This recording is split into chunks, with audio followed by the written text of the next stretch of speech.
So, switching gears, being a entrepreneur, talk about your entrepreneurial journey from start to now, and some of the things that you've learned and been able to take away and apply that may benefit other small business owners.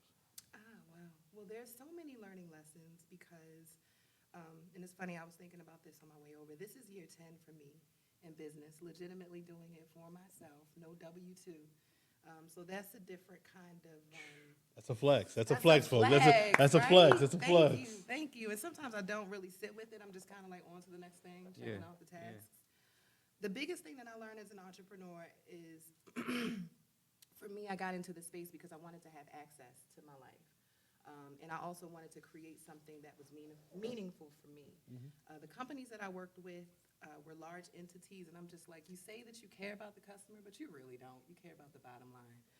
So I had to be a part of something where the culture was filled with integrity, and basically the carpet matched the drapes. You know what I mean? Like what you say you are is who you actually are. So it led me to create a space that was just for me. But one of the lessons that I learned was because this is the first time that I've been an entrepreneur, I'm a first generation entrepreneur in my family. Um, I didn't know what the heck I was doing.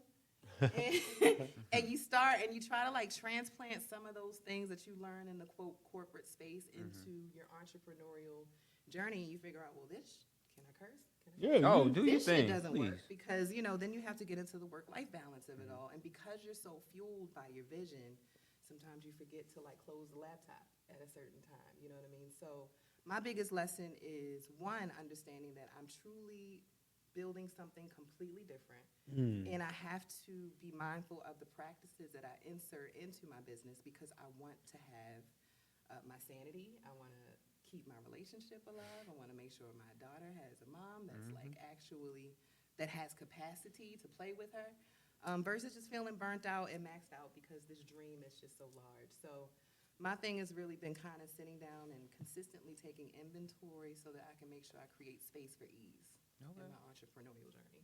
So I mean, I think you just hit on a lot of things, and as we joked and laughed about it, I always talk about how I took my wife to like the Fresh Prince of Bel Air, and brought her to the finer things out here in Harford County. But uh, having that balance, do you feel, if you could think back to year one to year three or four, Mm-hmm. do you feel as though you could afford to have the off switch to dial back? And the reason why I say that is the momentum is so critical, Mm-hmm. right? Mm-hmm. Year one to year two, you see the momentum. Year two to year three, you see a bigger leap. Right now, I'm year three to year four. I now have the studio Mm-hmm. operating just naturally. The photography, like, where is that switch? Like, if the momentum is here, how can I afford to? So, did you have an off switch within year one to, let's say, year four? No, I did not. Okay.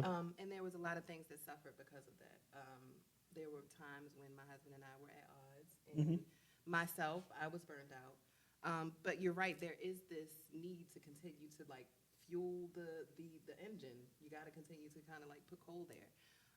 But when I look back at it, I realized that the rest, specifically just taking a moment to just like pause, was necessary. Oh yeah. Because operating from a space when you are just running off of fumes, to me, you're not putting out the best creative output.